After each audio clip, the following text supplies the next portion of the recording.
dado 3 ejemplos del Antiguo Testamento.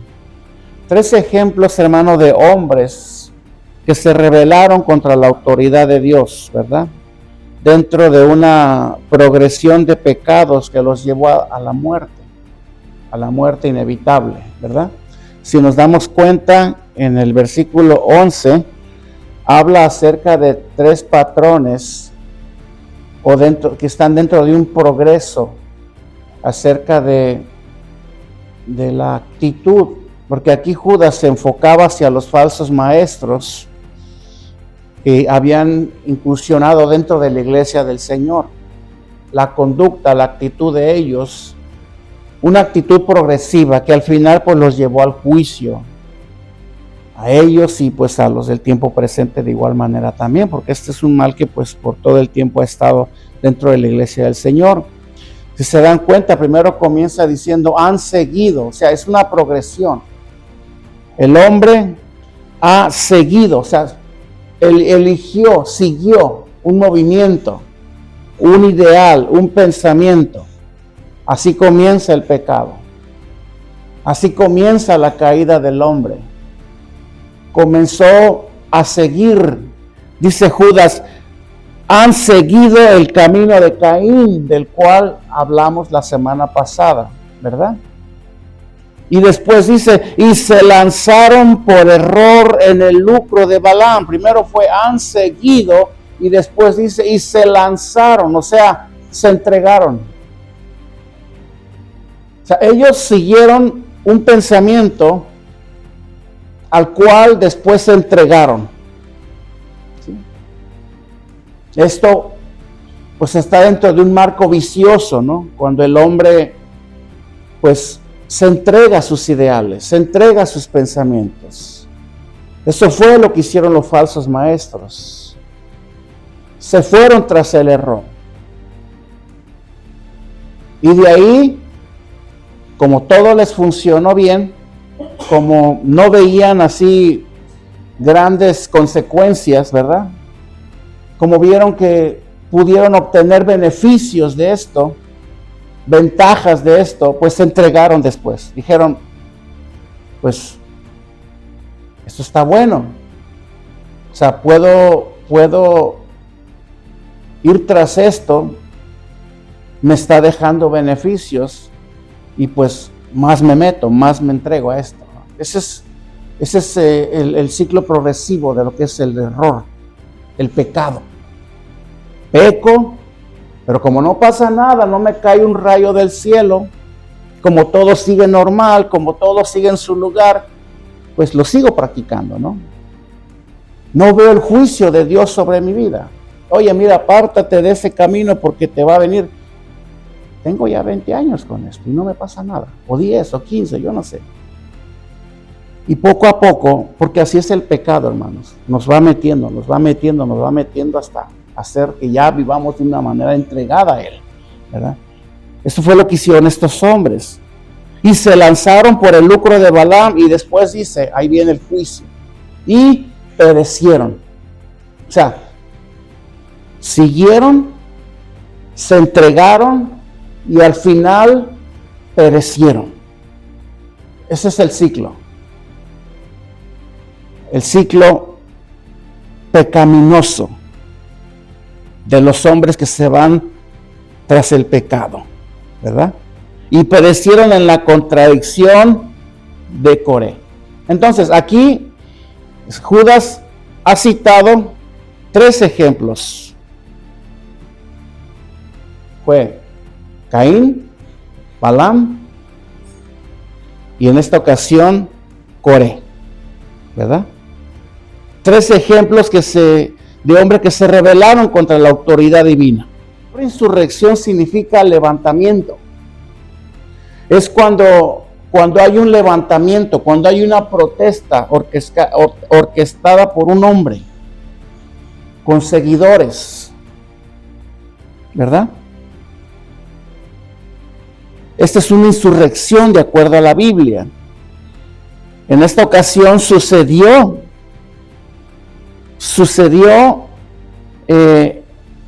con Moisés, cuando Coré y su séquito, porque así le llama la Biblia, su séquito, que significa sus seguidores o los que estaban con él, pues levantaron esa insurrección contra Moisés. Un grupo, hermano, eran un grupo de líderes levitas.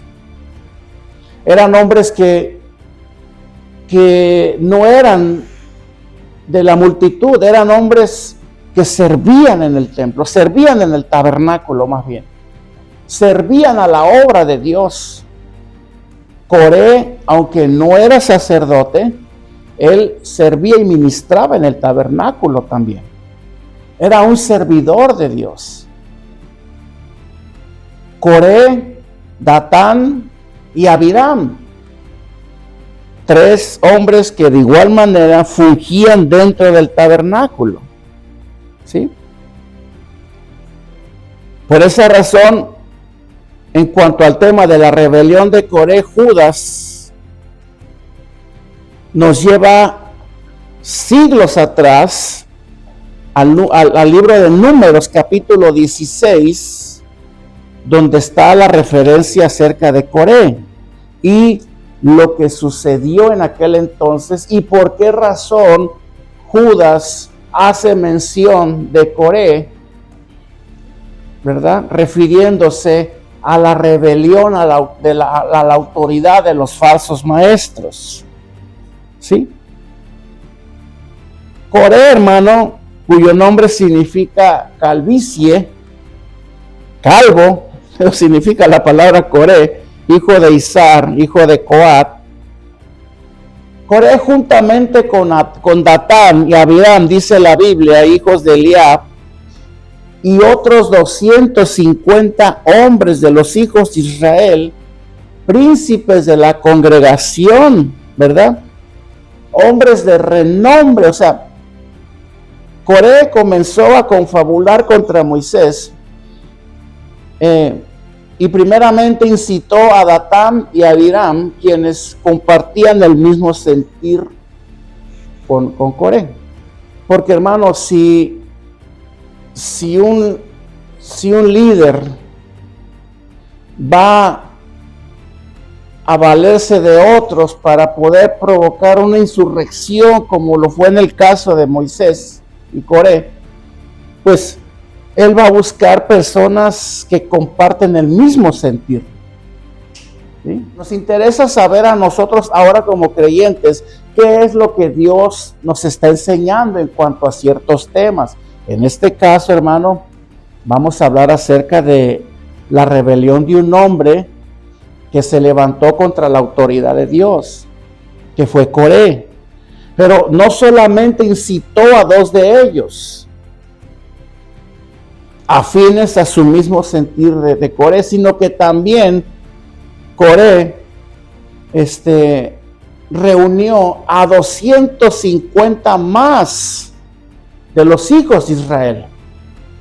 Y no eran cualquier cosa, eran hombres, ministros en el tabernáculo de Moisés. O sea, Coré no se valió del populacho, como decimos. Él se valió de hombres con autoridad, con funciones importantes, hombres inclusive quizás de la confianza de Moisés y de Aarón. Confabuló con ellos, los sedujo, los convenció, planeó a espaldas de Moisés, murmuró de Moisés y propagó su veneno en toda la congregación acerca de la inconformidad que él tenía hacia Moisés. Y sí, hermano, sí, logró convencer a 250 príncipes de la congregación de Israel, los cuales fueron los que, pues, lo siguieron, ¿verdad? Los que creyeron en él.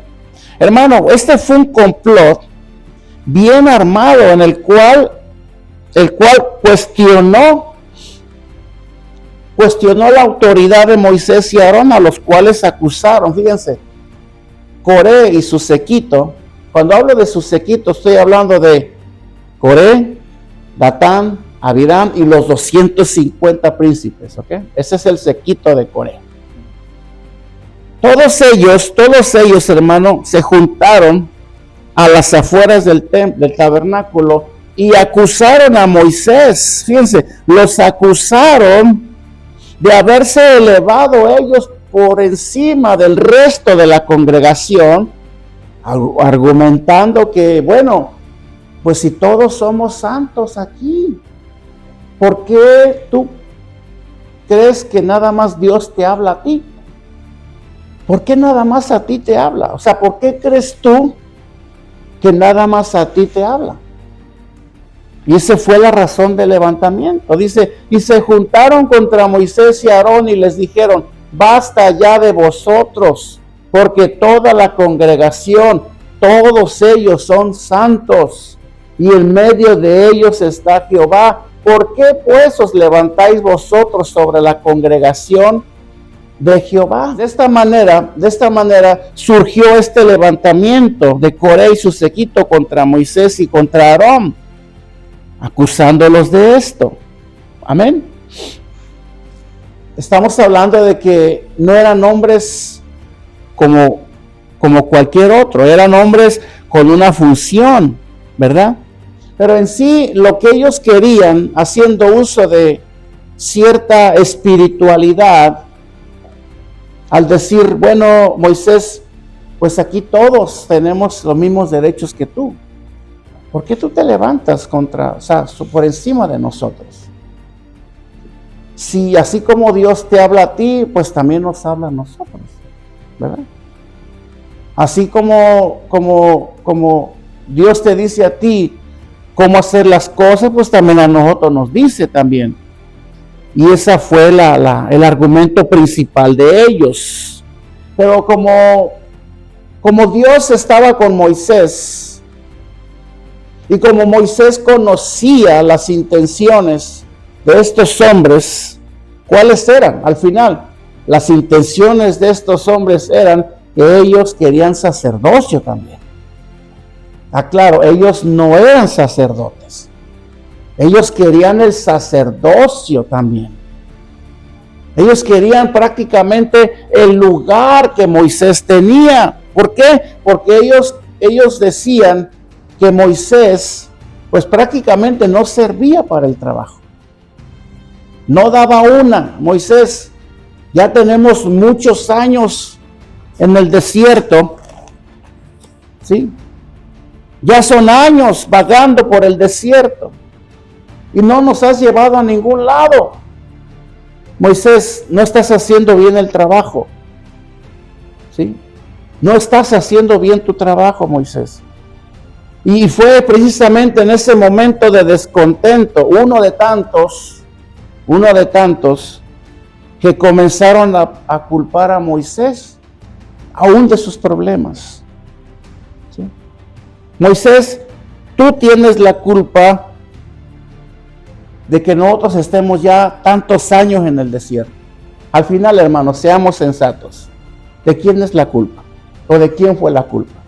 ¿De Moisés o de ellos? De ellos. ¿Por qué? Porque no se querían sujetar. Porque se rebelaban a cada rato. Porque si algo no les gustaba o si no estaban de acuerdo con Moisés, inmediatamente ponían la queja y se empezaban a quejar. ¿Y qué hacía Dios? Los castigaba. De hecho, fue la actitud de ellos la que los tuvo a ellos en el desierto por tanto tiempo.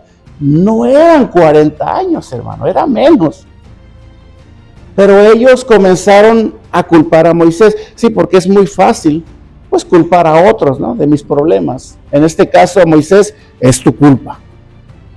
Que ya tenemos tanto tiempo en el desierto, en la cautividad del desierto.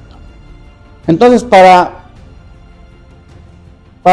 darle una solución a este problema, Moisés les propuso una prueba. Les dijo, ok, ya sé que ustedes quieren el sacerdocio, ya sé lo que ustedes quieren, ya sé qué es lo que los está moviendo a hacer lo que están haciendo.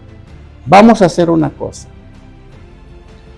Vamos a juntarnos todos, ustedes, yo y Aarón, y vamos a presentar nuestros incensarios con incienso delante de Dios.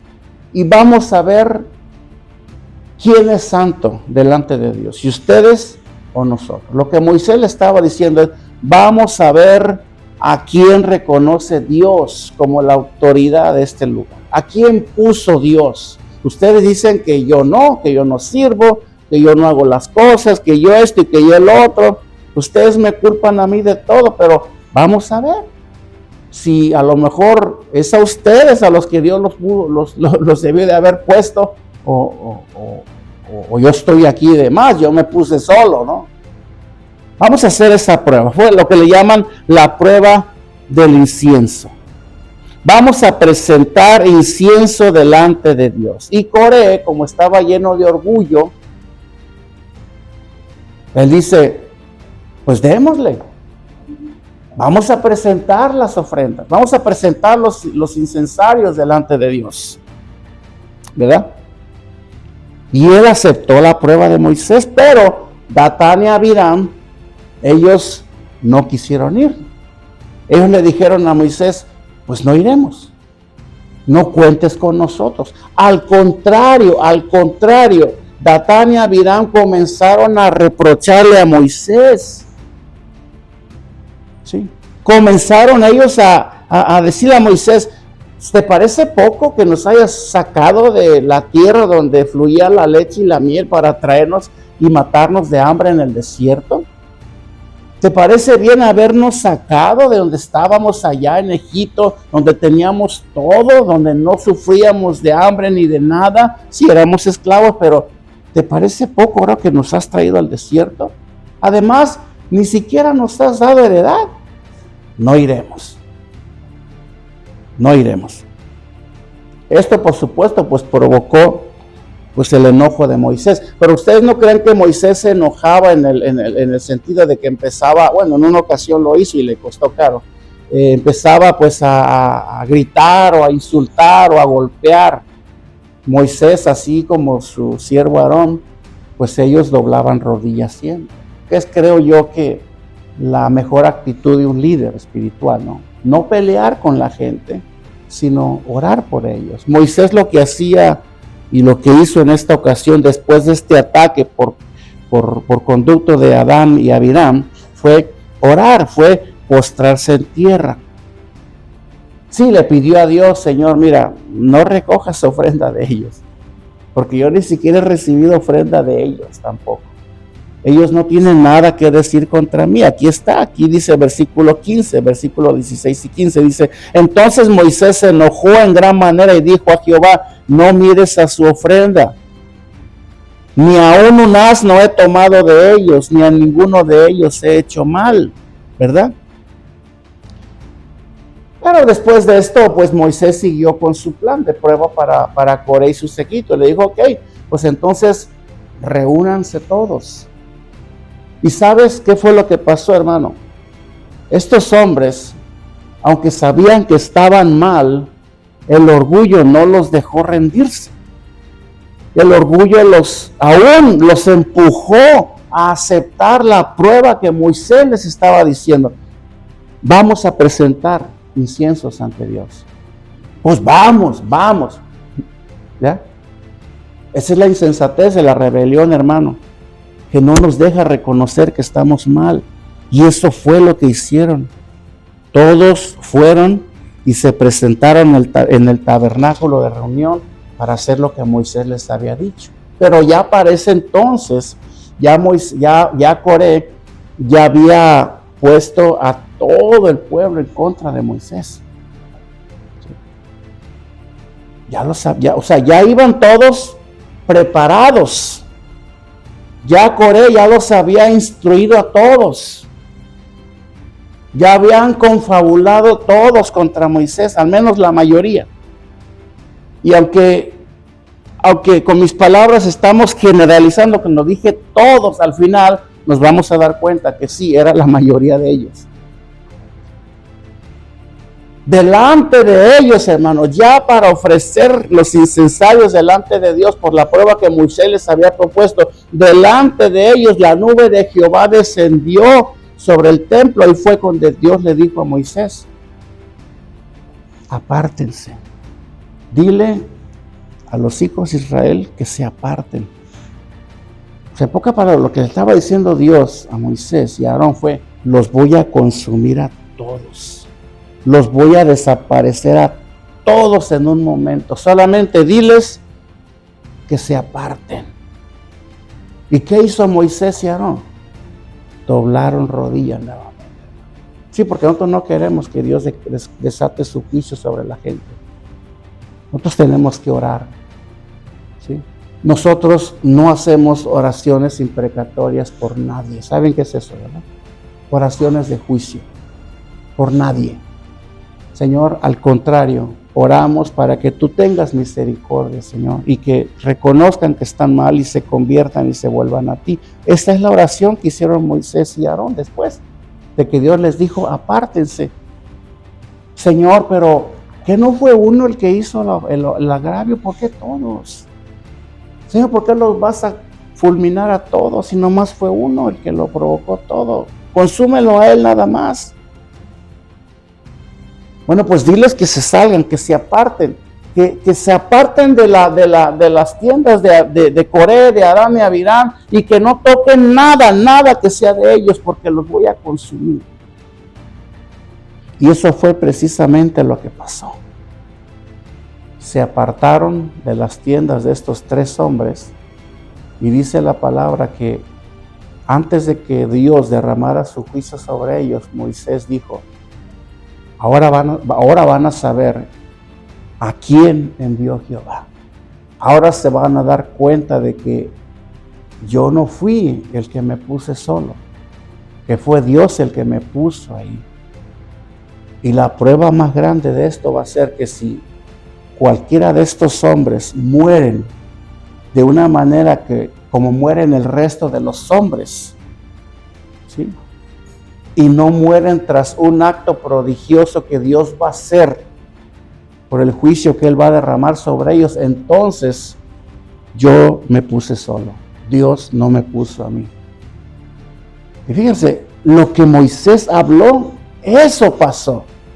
Si la tierra se abriera y se tragara a Coré y a todo su séquito, entonces sabrán que Dios me envió a mí. Y hermano, todavía no acababa de hablar Moisés cuando la tierra, dice la palabra, que se abrió debajo de los pies de ellos y se los tragó a todos. Coré, Adán, Abiram y a todas sus familias, sus propiedades. Todo se los tragó así. O sea, ellos descendieron vivos al Seol, hermano. ¿Sí? Pero por otro lado, estaban los 250 príncipes confabulados con Coré, ofreciendo el incensario delante de Dios como parte de su, ¿verdad?, de su plan de derrocar a Moisés. Bueno, pues el juicio no tardó en venir sobre ellos, porque dice la palabra que fuego del cielo consumió a estos hombres, 250 príncipes de los hijos de Israel. O sea, el juicio vino sobre ellos. Claro, como ellos habían ofrecido incienso en artefactos que habían sido santificados por Dios, Dios mandó después que se recogieran, ¿verdad?, los incensarios y se fabricaran láminas para cubrir el altar como una señal para los hijos de Israel, que ninguno puede acercarse a ofrecer sacrificio a Dios si no es autorizado. Dice aquí que si no proviene del linaje de Aarón, pero eso ya fue como parte de su juicio. Pero lo que pasa aquí fue que precisamente fue eso, que estos hombres no pasaron la prueba. Esta conducta de sublevación contra Moisés, hermano, no hizo otra cosa más que desatar la ira de Jehová, ¿verdad? Y sí fue lo que pasó. Toda la familia, los seguidores de Coré, todos ellos fueron consumidos por la tierra, cuando dice que se abrió la tierra, ¿verdad?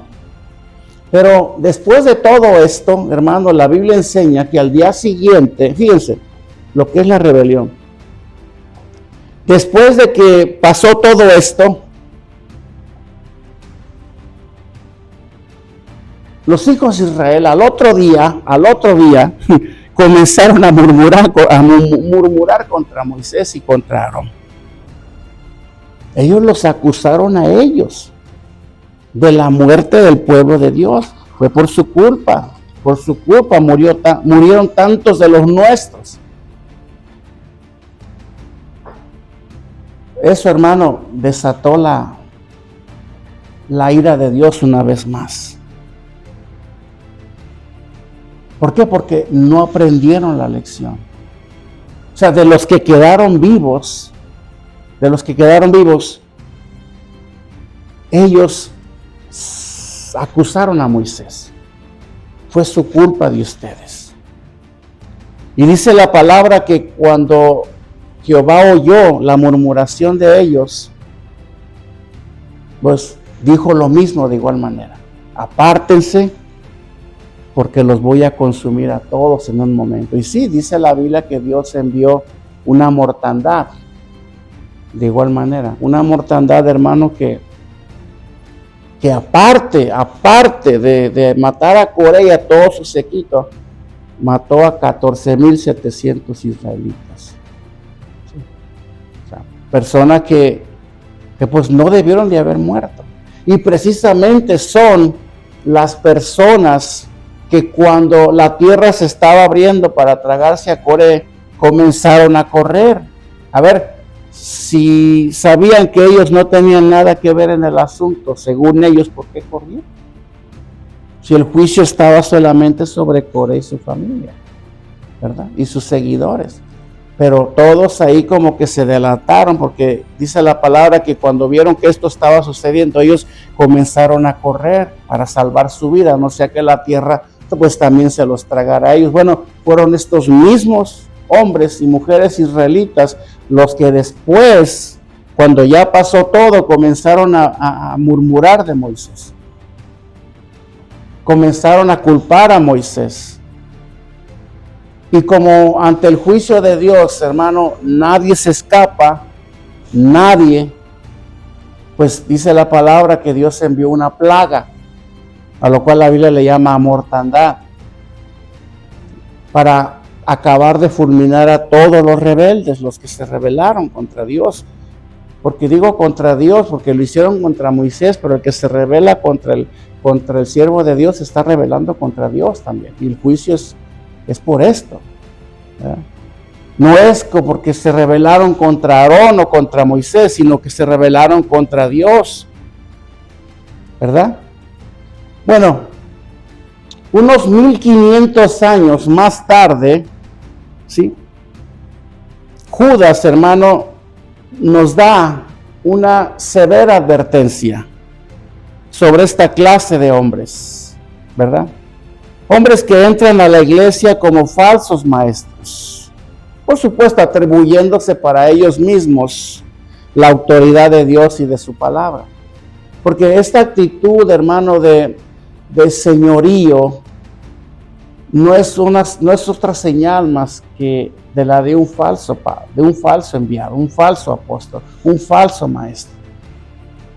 ¿Cuál era el mal que se estaba combatiendo en la iglesia del primer siglo? La herejía, la apostasía, orquestada por los falsos maestros. Es la misma actitud la que delata a los lobos rapaces, aquellos que no son enviados por Dios. Son aquellos que comienzan a lucrar con la fe, ¿verdad? Los que se van tras el error de Balaam, como dijimos hace 2 semanas. Son aquellos que comienzan a ofrecer o dar ofrendas a Dios a su manera, como dijimos hace 8 días, los cuales siguieron el camino de Caín. Son aquellos que se han rebelado de una manera deliberada contra la autoridad de Dios y la autoridad de su palabra. Son aquellos que pasan por encima de lo que la Biblia dice para implementar sus propios razonamientos, sus propias enseñanzas. Son aquellos que no respetan el consejo bíblico por implementar sus propias creencias, las cuales son subjetivas y humanistas. ¿Por qué? Porque ellos saben de qué manera pueden tocar y pueden llegar y ganar la simpatía y el afecto de las personas. Esa es una característica de un falso maestro. ¿Bien? Y eso es lo que Judas está intentando poner de relieve cuando él cita el capítulo 11 de Judas, refiriéndose también a los falsos maestros. Una rebelión deliberada contra la autoridad de Dios. Y que a nosotros como creyentes, pues nos sirve como una alerta, porque mira, el rebelarse a la autoridad, hermano, es algo, pues tristemente, una práctica muy, muy común. Por ejemplo, en el ámbito secular, pues todos tenemos un patrón, un jefe, ¿no? Pues es muy común ver gente que pues no se quiere sujetar al patrón, que hace lo que mejor les parece, no obedecen las reglas. Inclusive hablan hasta mal del pastor, del patrón. Bueno, vamos para allá. Mal del patrón. Lo critican, lo juzgan, lo llaman de todo. ¿Sí? Pero ahí están en el trabajo. ¿Por qué? Porque lo necesitan. Yo les decía a mis hermanos, mira, en un trabajo secular, hermano, nadie llega a puestos de autoridad o de promoción criticando al patrón. Nadie llega a esos puestos. Nadie llega rebelándose contra la autoridad de su jefe. El que llega a ocupar puestos de autoridad en un lugar, sea co-manager, sea manager, sea supervisor, sea lo que sea, es porque esta persona aprendió a someterse a las reglas de ese lugar, a respetarlas, así como también a someterse a la autoridad de su jefe. Sea para ellos inepto o inexperto, porque en un trabajo todo el mundo piensa que lo hace mejor que el jefe. ¿Verdad? Es una actitud muy, muy común. No, si yo fuera el jefe aquí, si yo fuera el manager, esto no pasara. Yo lo hago mejor. Yo tengo mejores ideas. Yo creo que así deben de hacerse las cosas. Este departamento, en lo que ha producido en 10 años, si yo fuera el supervisor, en 3 meses lo lograríamos, más rápido. Este patrón no tiene visión, no sé ni por qué está ahí, y porque yo creo que él no sabe y no está preparado, o lo que sea, pues yo no tengo por qué someterme a él. Y comenzamos a medir, ¿sí? A los hombres de autoridad de esta manera. Pero como aquí nos interesa mucho, hermano, conocer qué dice Dios y qué consejos Dios nos está dando a nosotros como iglesia, pues también tenemos que hablar acerca de lo que es el ámbito de la iglesia en cuanto a la autoridad también. ¿Sí? Dios, dice la palabra, versículo 1, capítulo 13 de Romanos, que toda autoridad ha sido instituida ¿por quién? Por Dios. Hermano, si hay un hombre a cargo de una iglesia, es porque así Dios lo determinó. Amén. El llamado de un pastor viene de Dios, pero un pastor de Dios. No estamos hablando aquí de hombres que se ponen solos o que buscan otras cosas queriendo ejercer un pastorado. No. Creo yo que el pastorado verdadero para un hombre viene de parte de Dios, porque Él es el que te equipa, Él es el que te prepara, Él es el que pone todo lo que tú vas a necesitar. Pero para eso necesitamos también reconocer la autoridad máxima. Tenemos que tener ese temor reverente para no torcer la escritura. Hablar lo que tengamos que hablar. Por ejemplo, este tema de Judas, especialmente el tema de hoy, no es fácil. No es fácil porque yo les decía a mis hermanos, no en cualquier lugar se habla de estos temas hoy en día. ¿Por qué? Porque así como con pincitas vamos a elegir lo que vamos a hablar a la congregación. ¿Por qué? Porque no sea que pise un callo, porque la gente se ofende y se vaya. No, es porque tenemos que, si vamos a ser fieles a la escritura, Si vamos a ser fieles a la predicación, tenemos que hablar de todo el consejo de Dios. Tenemos que decirle a la gente dónde está el mal. ¿Para qué? Para poder contrarrestarlo. ¿Dónde está el mal, hermano? Ya hablando así entre nosotros. ¿Dónde está el mal en una persona que no crece espiritualmente? ¿Dónde está el mal? En la rebelión. ¿Sí? ¿Dónde está el mal? En que una persona no prospere espiritualmente, así como Juan le dijo a Gallo, en la rebelión, en que no se quieren sujetar a la autoridad de Dios. Mira, un pastor que se para aquí y es fiel a lo que Dios dice en su palabra y lo expone de tal manera y es fiel a los mandamientos, es fiel, da testimonio de piedad aquí y allá afuera, no porque él tenga más autoridad que los demás o por lo que sea. Es un hombre que merece honra. Y pues me da pena tener que decirlo yo hubiera querido no decirlo, pero un pastor, hermano, merece honra de parte de sus feligreses. No en el aspecto de que te voy a lavar tu carro, te voy a cortar tu yarda, no, en el aspecto de que me voy a someter a ti. ¿Por qué? Porque tú me estás enseñando la palabra. Te voy a honrar, te voy a respetar. Si tú no respetas a tu pastor, lo estás deshonrando. Estás rebelándote contra la autoridad de Dios, ¿verdad? Voy a tenerte respeto, te voy a tener en alta estima y como dice Pablo, te voy a hacer partícipe de toda cosa buena que Dios me da. Esa es una actitud de honra y de reverencia a un líder, ¿verdad? Para que lo entendamos. Y cuando no es así, cuando nosotros nos rebelamos a la autoridad que Dios ha puesto, pues sí, podremos estar en la iglesia muchos años y seguiremos lo mismo.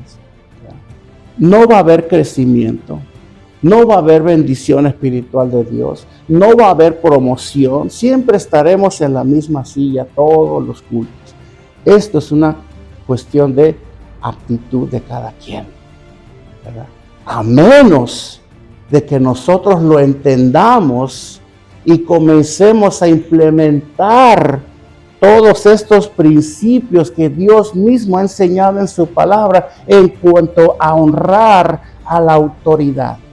Ahora, vuelvo a repetir, la autoridad que Dios le da a un ministro no es para que se sienta superior a los demás. Es más, si tú quieres, quitémosle esa palabra, honra. Lo que Dios hace es que a sus ministros, Él les da un cierto grado de honra delante de los demás. De un modo que la gente pues reconozca y respete pues a la autoridad que Dios ha puesto por encima de ellos. ¿Por qué razón tenemos que hacerlo? Y debemos de hacerlo porque queremos ser bendecidos por Dios. Hermano, Coré ya estaba en un puesto de, por decirlo así, de servicio en el tabernáculo, pero él deseaba más. Pero él empleó los métodos contrarios. Él se puso a murmurar de Moisés para algún día él quizás ocupar el puesto que tenía Moisés. Ahora ya no es Moisés, ahora es Coré. Empleó los métodos equivocados. ¿Y qué es lo que hacen en las iglesias hoy en día? Derrocan a los pastores. ¿O no es verdad? Los critican, murmuran contra ellos con el fin, y cuando hay concilio sobre todo, un pastor puede ser echado fuera por un concilio cuando se reúnen el montón de personas y confabulan contra él. Así este hombre sea fiel a Dios, así este hombre sea íntegro, enseñe la palabra fielmente, pero simple y sencillamente se levantó un Coré en medio de la congregación, juntó un gran número de personas, líderes principales sobre todo, ganó poder, ganó influencia y ese pastor va para afuera. Eso es lo que tienen los concilios. Hermano, si nosotros algún día vamos a lograr conseguir algo de parte de Dios, que sea por la vía legal, para que nos sintamos bien, que nunca sea porque le echaste tierra a otro, Que nunca sea porque usurpaste el lugar de otro o porque usaste estrategias para ocupar ciertos lugares, ¿verdad? Que sea porque de verdad Dios te puso. Porque si Dios te puso, hermano, nadie te va a quitar de ahí. Y si Dios te puso, significa que Dios va a pelear por ti, aún en tiempos de crisis, como lo hizo con Moisés. ¿Qué hicieron cuando todos ofrecieron el incensario en el altar de Dios? ¿A quién reconoció Dios? A Moisés. ¿Se tragó la tierra cuando Dios la abrió? A Coré y a todos sus seguidores. ¿Por qué razón? Porque Coré empleó los medios equivocados. ¿Sí? Nunca, hermano, nunca confabulemos contra la autoridad de Dios, porque como creyentes que conformamos el cuerpo de Cristo, todos, al menos yo creo que los que están aquí, ¿verdad? Y espero que así sea, todos deseamos algún día llegar a cumplir el propósito que Dios tiene para nosotros. Aquí tenemos un propósito que cumplir con Dios. Aquí Dios nos ha llamado para cumplir una función y tenemos que prepararnos, tenemos que esforzarnos, tenemos que orar y pedirle a Dios que en su tiempo, por supuesto, Él cumpla su propósito en nosotros. Toda la palabra que nosotros recibimos, aprendemos y todo lo que Dios nos da es para que lo empleemos y lo administremos en beneficio de los demás, en algún momento y en algún lugar. Mujeres que están aquí, todo lo que tú sabes y has conocido de la palabra de Dios es para que tú lo uses un día en un grupo de mujeres allá afuera. Es para que lo emplees para ministrar a otras mujeres allá afuera que están dolidas, que necesitan.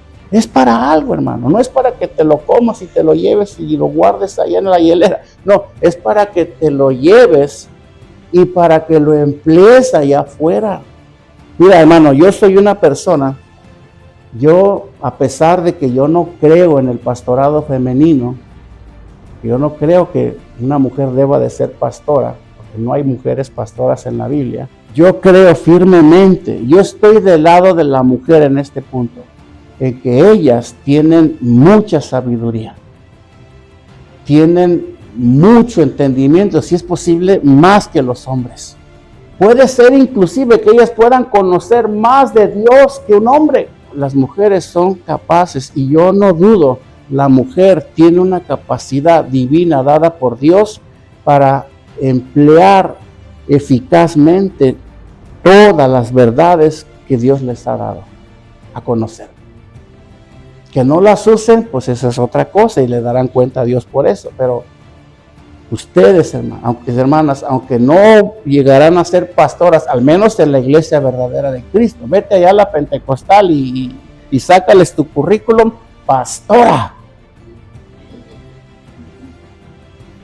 Allá sí te van a poner, luego. Pero en la iglesia verdadera del Señor no, pero hay tanto que puedes dar. Hay tanto que puedes invertir en otras mujeres. ¿Por qué? Porque Dios te llamó para eso. Fuimos llamados para servir a Dios. ¿Sí? Fuimos llamados a reconocer la autoridad de Dios. Yo sé mi rol. El saber mi rol como varón y realizarlo es estar sujeto a la autoridad de Dios. ¿Qué tiene de malo? Mira, para el otro domingo tú da una prédica. Mi esposa le dijo, no, pero la Biblia dice que no. ¿Pero qué tiene? Si tú sabes mucho. Además, ¿quién va a ver? No, eso es rebelarse. Estamos rebelándonos contra la autoridad, contra la palabra de Dios. Estamos haciendo cosas que sabemos que están mal, que Dios no las autoriza, pero más sin embargo, como los falsos maestros, y aún nosotros mismos como personas también, como creyentes comunes, nosotros podemos estar haciendo cosas en nuestras vidas que sabemos que están agrediendo la autoridad de la palabra de Dios y las hacemos. Que es que porque Dios ve el corazón. ¿O no han escuchado ese argumento de mucha gente? Oye, pero eso está mal lo que haces. No, Dios conoce mi corazón. Y usan ese escudo para hacer lo que quieren cuando saben muy bien que la Biblia condena ciertas prácticas o ciertas actitudes, que es que porque Dios conoce mi corazón. Hermano, es fácil torcer la verdad bíblica, es fácil comprometer la verdad bíblica para irme detrás de lo que yo quiero. Eso hace un falso maestro. Eso hace también un falso cristiano, como dijimos hace 8 días. Tras un falso maestro hay un falso cristiano. Un verdadero creyente no sigue a un falso maestro. Un verdadero creyente no sigue y no se va tras una falsa iglesia. Allá donde hay pastoras, donde piden primicias, donde hay panderitos, donde hay todo ese tipo de cosas, que dices tú, eso no es bíblico, ¿no? Un verdadero cristiano no se va tras eso. Conoce, sabe lo que dice la Biblia. ¿Por qué? Porque está siendo alimentado por Dios. Y ese hermano es parte de la bendición espiritual que Dios derrama sobre los verdaderos cristianos, los que se someten a la palabra, los que viven dentro del marco del respeto a la autoridad, los que honran al hombre que Dios puso, que los guíe, que los instruya. Ellos son los que van a ser bendecidos. Dios les va a dar a ellos un entendimiento más grande. ¿Por qué crees tú que cuando una prédica está muy dura, muy pedradora, como decimos a veces, por qué crees tú que hay personas que la reciben con gozo y dicen yes, y otros salen enojados? Porque esas personas no tienen la bendición de Dios para recibir su palabra con mansedumbre y con gozo. Pero tú sí. Tú, lejos de decir, lo dijo por mí, tú dices, gloria a Dios, Señor. Sí, pues tú me conoces, tú sabes. Señor, gracias, porque lejos de hacerme sentir mal, me amas, porque quieres que yo corrija esto. Judas, volviendo al tema, describe a través de los 3 pecados que él describió en el capítulo 11, cuando dice, ¡ay de ellos, ay de ellos! Él está describiendo algunas características. Y esa es una alerta para nosotros. Para que hoy, si es el día o es el momento, pues se los entreguemos a Dios. ¿Por qué? Porque esta es una manera de generalizar lo que Judas acaba de hablar. No, sí es para los falsos maestros, pero también acuérdense, a ver si se acuerdan, ¿quién está detrás de un falso maestro? Un falso creyente. Significa que lo que tiene el falso maestro también lo tiene el falso creyente. De igual manera, ¿por qué? Porque por eso lo sigue. Por eso lo ama, por eso lo apoya. ¿Por qué? Porque andan detrás de lo mismo. Son personas que tienen orgullo. Son personas egoístas. ¿Sí? Son personas con celos dañinos. Son personas llenas de codicia. Son personas que tienen una ansia de poder desmedida. Muchos se autonombran pastores por la autoridad que según Dios les da. Porque quieren tener el poder. Porque yo veía cómo allá en mi iglesia hasta le servían al pastor con cubiertos de oro y de plata, y quiero que también a mí me sirvan igual. Y todo ese tipo de conductas, hermano, despiertan ese deseo de poder en las personas. Pero no estamos sino frente a personas que o son rebeldes o no han nacido de nuevo. Que creo yo que la segunda razón puede ser la más probable, ¿verdad?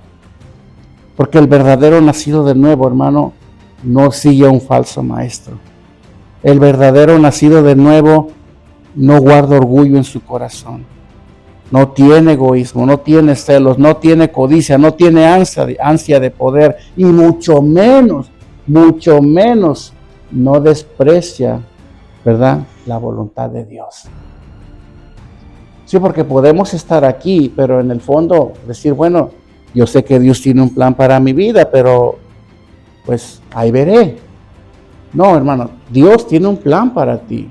Dios tiene una misión que cumplir para ti y tenemos que perseverar en cumplirla y en llevar a su cumplimiento. Veamos qué dice 2 de Timoteo 3, versículos del 2 al 4. Dice, fíjense bien, lo dice Pablo aquí.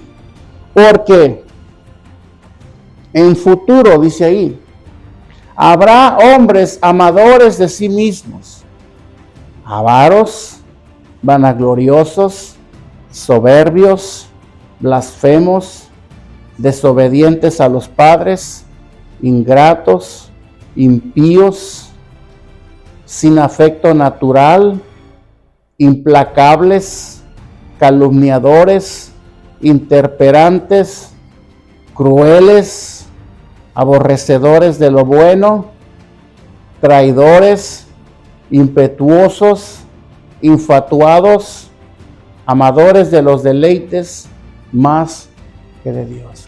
Wow. Sí, hermano, y están entre nosotros, porque la Biblia dice que en los últimos tiempos habrá esta clase de hombres.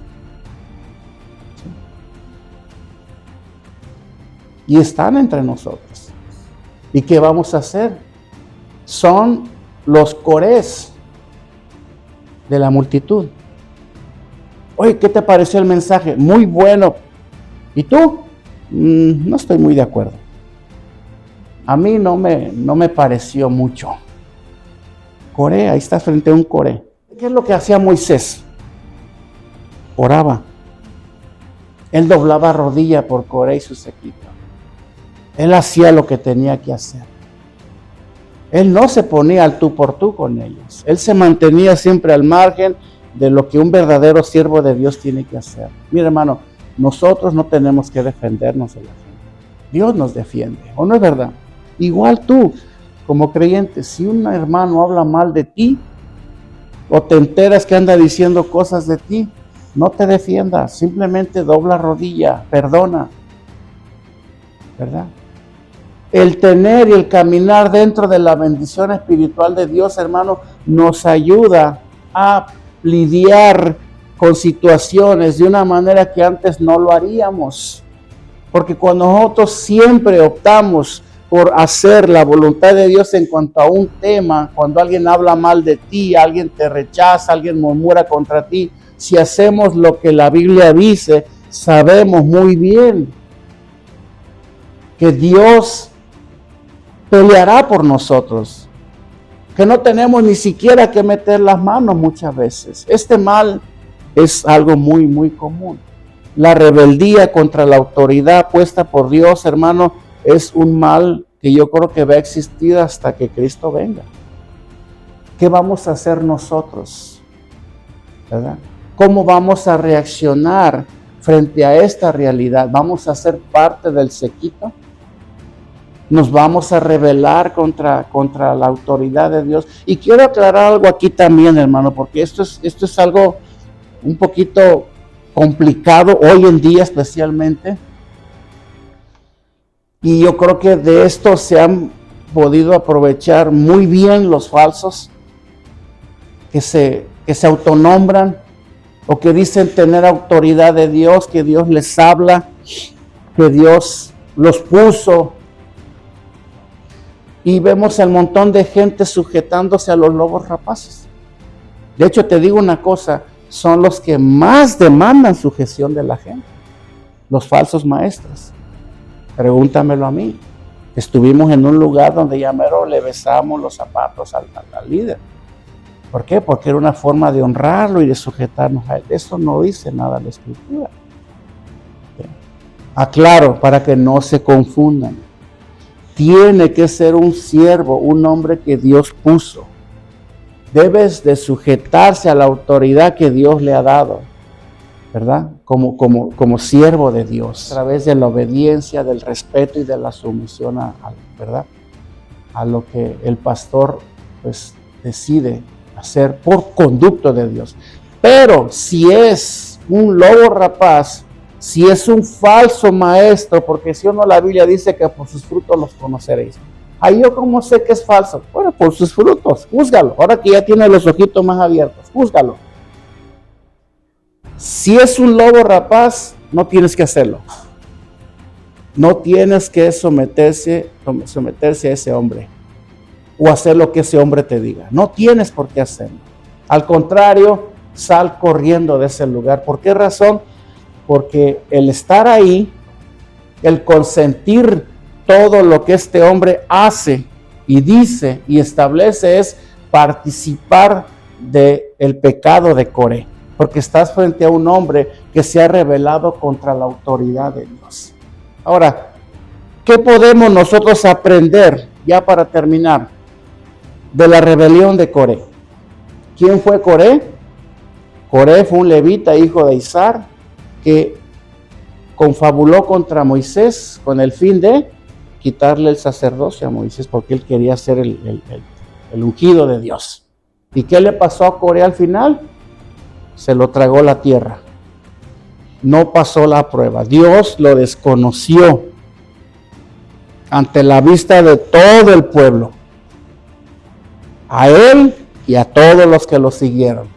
Es peligroso seguir a un Coré, hermanos. No te prestes a eso. No te prestes en seguir a un hombre que está hablando mal del pastor o está hablando mal de la autoridad de Dios. No te prestes, porque tú vas a ser consumido por Dios también cuando le venga el juicio a esa persona o a esas personas. Eso dice la Escritura. Amén. ¿Qué podemos aprender de la rebelión de Coré en este caso?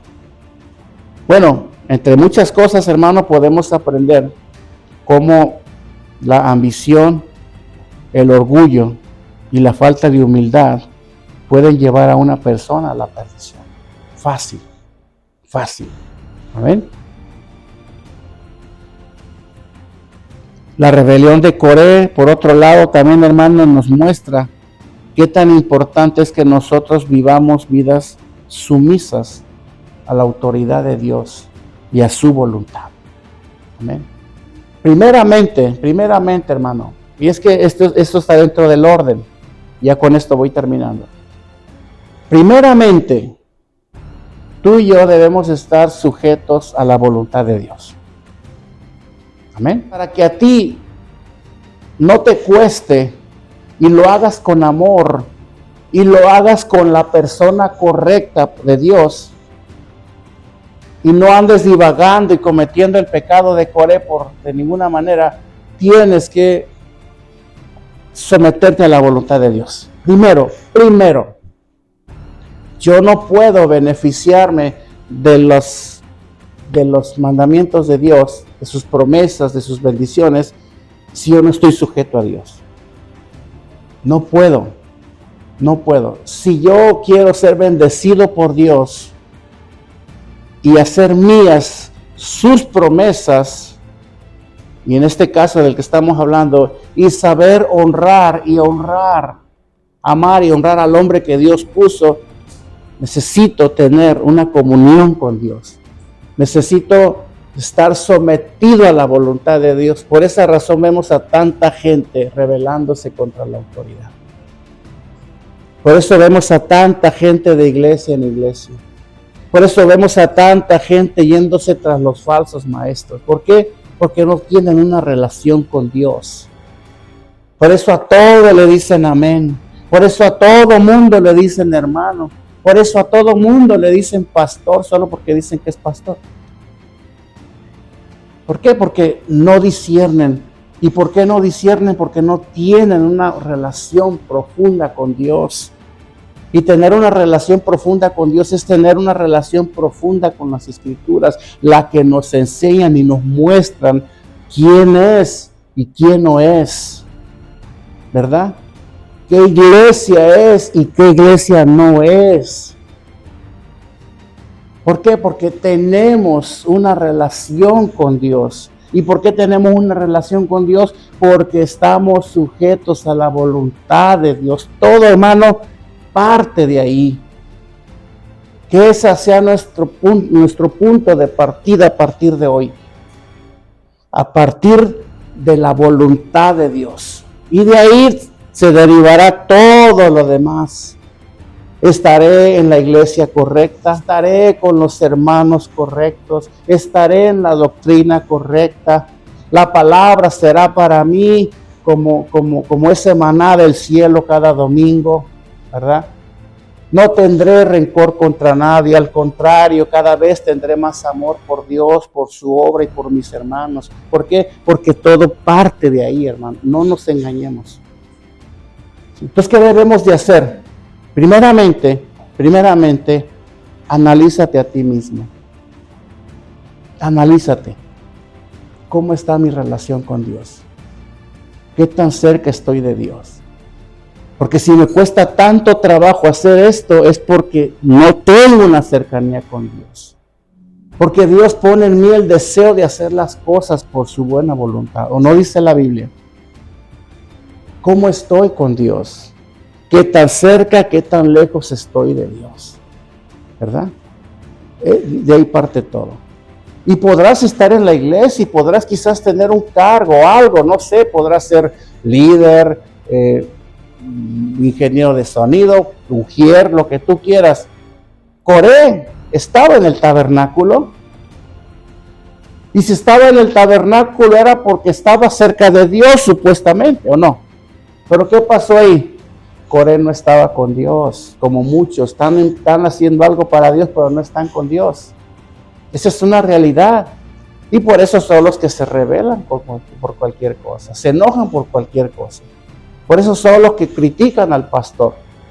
Los que no caben donde vayan. ¿Por qué? Por lo mismo. No hay una comunión con Dios. Que de ahí parta todo, hermano. La Biblia dice, Jesús dijo, porque mi yugo es fácil y ligera es mi carga. ¿O no dijo el Señor? ¿Por qué nosotros tenemos que ver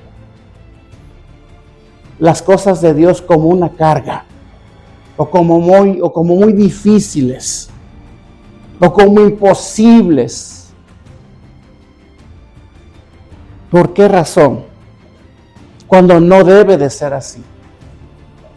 Cuando venir a la iglesia debe de ser el refrigerio más grande de toda la semana. Que nuestro refrigerio, hermano, no sea estar detrás de la televisión viendo programas de televisión o con otras personas o haciendo cosas que nos gustan. Que nuestro refrigerio sea estar en la presencia de Dios, haciendo lo que Dios quiere que hagamos. Ahí debe de estar nuestro gozo, el gozo de nuestra salvación. Amén. No caigamos en el pecado de Coré. Aprendamos, hermano, qué tan importante para nosotros es que vivamos sumisos a la autoridad de Dios. Amén. Que aprendamos también lo peligroso que es para nosotros la crítica y la murmuración contra los hombres designados por Dios para su obra. Amén. Y otra cosa también que aprendemos del libro de la rebelión de Coré es que las oraciones, nuestras oraciones intercesoras, pueden detener la ira de Dios hacia los rebeldes. Amén. Pueden. ¿Por qué? ¿Quién fue el que hizo que la ira de Dios cesara en medio de esa mortandad que mató a tantos israelitas al final? La intercesión de Aarón. Sí. Él fue con el incensario, se paró en medio de los muertos y los vivos, levantó sus manos, levantó sus incensarios a Dios y dice la Biblia que la mortandad cesó. Sí hay gente rebelde, hermano. Sí hay gente que va a ser juzgada por Dios, pero en el tiempo de Dios. Hay muchos que se van a ir antes por causa de su necedad, pero para eso son las oraciones.